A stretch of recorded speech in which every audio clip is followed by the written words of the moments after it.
Detik-detik Big Mall Samarinda terbakar, penonton bioskop berlarian di tengah kabut asap. Big Mall Samarinda alami kebakaran pada Selasa, 3 Juni 2025, dini hari sekira pukul 00.10 WITA. Video detik-detik korban kebakaran saat dievakuasi, viral di media sosial. Tepatnya penonton bioskop yang kala itu tengah berada di lokasi.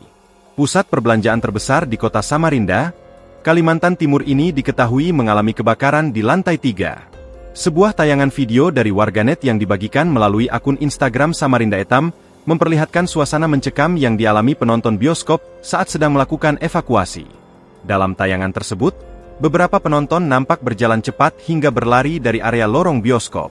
Pasalnya, kepulan asap telah masuk ke dalam sehingga jarak pandang menjadi berkurang. Tak hanya itu, warganet ini juga membagikan keadaan bioskop yang hampir tidak terlihat apa-apa karena asap yang cukup tebal. Para penonton yang masih berada di bioskop diduga sedang menyaksikan film di Midnight Show, alias jadwal tengah malam yang biasanya merupakan jadwal akhir di studio. Asap tebal akibat kebakaran yang terjadi di Big Mall Samarinda cukup menyulitkan petugas, relawan, dan pengunjung.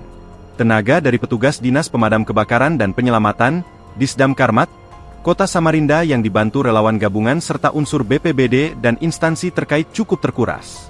Untuk memadamkan api dan melakukan evakuasi, setidaknya dibantu alat pernapasan bertekanan udara, agar bisa menangani kebakaran yang letaknya di dekat atrium Big Mall lantai 3, tepatnya pada salah satu tenant yang menjual pakaian. Jarak pandang hanya 2 meter dan kita mesti menggunakan tabung oksigen dengan alat untuk masuk memadamkan api maupun mencari pengunjung mal atau tamu hotel yang terjebak, kata Alvin Julian salah satu relawan ditemui di lokasi kebakaran. Proses penanganan diakui relawan di lapangan cukup sulit.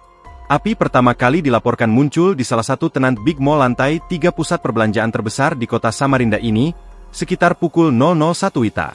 Kepulan asap tebal tak hanya di atrium dan beberapa area di Big Mall saja, tetapi hingga mencapai area Hotel Fugo Samarinda, yang berada satu area dengan mal. Anggota Tim Reaksi Cepat, TRC, BPBD Samarinda, Nusa Indah mengatakan rata-rata korban yang terjebak di dalam Big Mall maupun Hotel Fugo mengalami sesak nafas. Hingga pukul 4.55 WITA, dilaporkan sudah 12 orang korban mengalami sesak napas akibat terhirup asap.